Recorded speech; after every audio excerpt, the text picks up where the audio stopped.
I'm WG and let's talk about save data. Save data is at the very core of what makes this game unique, and it is also the very basis of what you build your characters on where you find the synergies and how you I guess determine a character's identity.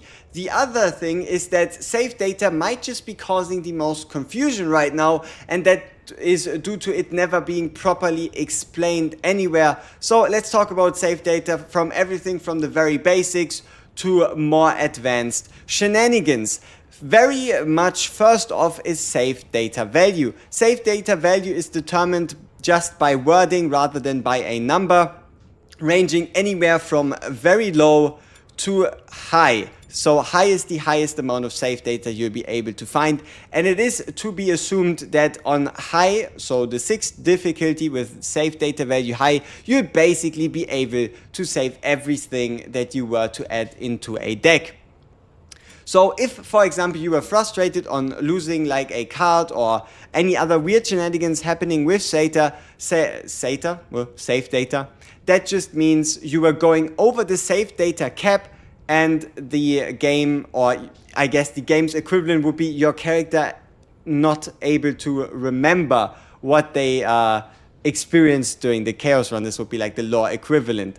But let's talk about the basics of what is and isn't possible with save data and how this whole shenanigan works. So first off, there seems to be a lower limit for the amount of cards you can have in a save data total, and that seems to be, I think, anywhere between 3 to 4 cards. I haven't seen anything as low as like 2 or even 1 card. So that is kind of like the lowest ceiling of what's possible. And then there were, for example, complaints in regards to how many basic cards can you actually remove. Removing one basic attack card, like for example Mika's water arrow, usually just goes through fine, but once you start removing water barriers, all of a sudden they'll be getting added back into your deck at the end of a run, which then looks, for example, like this. It breaks the natural order and then all of a sudden it's back here. But that doesn't mean it is not possible, because as you can see right here, we have a Mika deck that has exactly one basic card. So what that means is that removing basic cards takes a huge amount of save data, or better said, is treated as a special event. And if you remove a lot of cards from one character, that can then lead to like overloading the save data. Now, what else counts towards save data? Other factors that then play into your save data's cost would be the gear rarity, like for example it goes blue gear, then legendary gear, and then mythic gear. Mythic gear being gear that you can only equip once per character, that is either obtained through special events or through nightmarish encounters, which are invasion bosses that very rarely happen on normal difficulty but more frequently happen during the nightmare mode.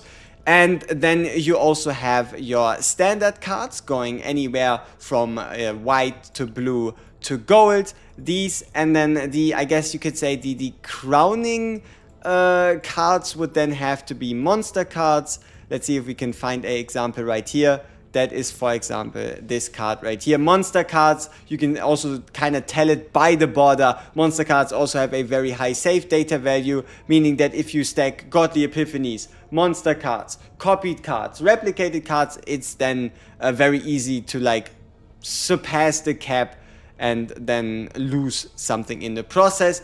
And that also has to do with gear. As far as I can tell, gear never gets lost, but gear takes up save data space, meaning the more gear you have on a character, the more you take off. For the moment, I think it kind of gets resolved towards high save data, but for the moment, the more you're taking away from the chances of saving that during your final run, during your final save data. So if you, for example, had less pieces here, you would be able to save more. In general, at minimum, you want to bring a weapon onto your main DPS and then a chest piece either onto your shielders or healers, because that is what helps with these characters healing. And then these rings, you kind of really more rather want to go with the effect, because the only thing that it does is increase your character's health. Something else that I've heard is that it would be impossible to, you could say, have a card copied twice But that also again just has to do with save data cap. So what I mean with that is that if you finish a run, you get the chance to replicate, but you'll also find along the way events to replicate a card. And then if you replicate a card, then what sometimes happens to people is they finish the run, but that replicated card isn't there anymore, making the event useless. But for example, right here, we gained the Echo of Futility copy here from beating the boss, and the Black Hole copy from actually encountering an event that then provided us that copy. The same is also true for having more than 2 copies or more copies of a card. It only stands to reason to assume the more copies of a card you have, the more save data heavy any of these cards become, especially if they are replicated. So for example, if I were to have tried to get another copy of this one right here, which would be a Godly Epiphany of a Epiphany card, right? If I were to try to have 3 of those, the 3rd copy would have most likely went away due to the save data cap. That's that's kind of that. So now for this last part, let's talk a bit about how you can make good save data, what you kind of should be looking out for, and more like generalized tips that might help you build a better deck. Something along the lines of how to build a strong deck is going to be a separate topic for a later video, especially once we have more information, we had more time, and once we also got our hands on some higher difficulty content. But for now, let's for example talk about, should you be trying to build your full 3-man team in one run, or should you be splitting it up? Obviously it is heavily RNG depending what you do and what you don't get, but in general you always want to build your main DPS separate from your supports.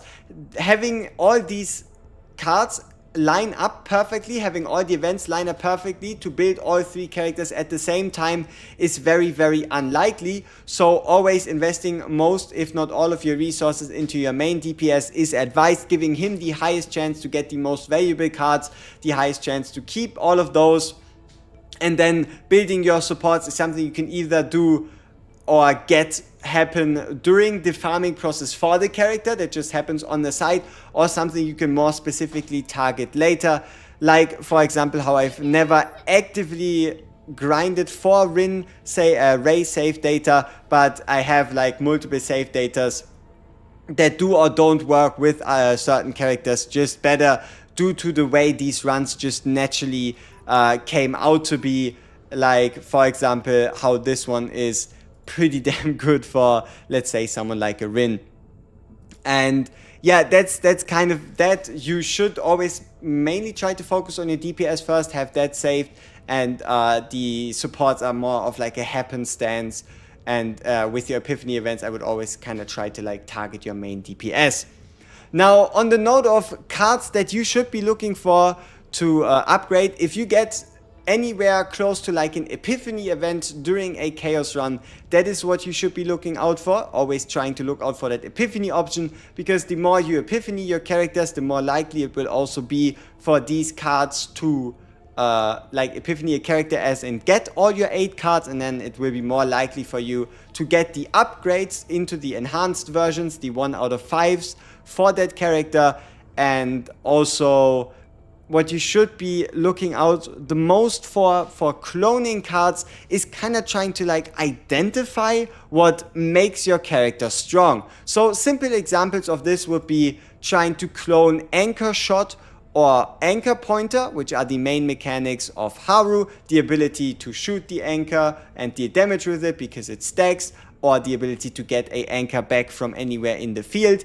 Mika would be, for example, this card right here, which just gives you flat out AP, or even other cards that just give you a whole bunch of wave. For Ray, it would be something like either the increased damage of 1 card cost if you're like running a like really high hit combo build, or more specifically and more broadly applicable, the Snack Time card, which is a card that allows you to not only take the snack time card itself out of the game, but also take something like an additional basic attack of something like a Mika out. So even though you aren't able to save a run where you only have like one Mika basic attack, you can still use something like a snack time to get rid of those. And then we also have Barrett's equivalent, that would be the guilty pleasure.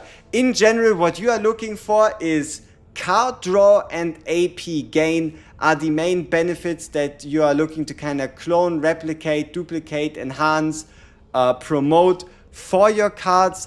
And then also the same is true for the neutral cards you should be looking out for. Gear Bag is always a beautiful card to take because combo means that so long as you play a card that is not of this character, this card is going to activate free of cost, meaning you can turn a one card into two cards at no cost whatsoever that then can then also be epiphanied into, for example, even giving you AP. And then obviously the equivalent for your DPSs would just be trying to, I guess, identify what makes these characters unique and what is their strong suit. Like how Khalib, you would want to try to get as many vulture ejections as possible. Most likely it's going to be 2, otherwise it's going to be a bit too safe data heavy. Or how, for example, if you were to try Orlea, you would be looking for more ways to get more creation cards so that you can get better slimes. Or Cassius, you would be looking for either more deck shuffle abilities or even more deck searching abilities. And then something like a Tresser, you would be looking for more abilities to get more shadow daggers, to shoot more shadow daggers, to inflict more agony stacks.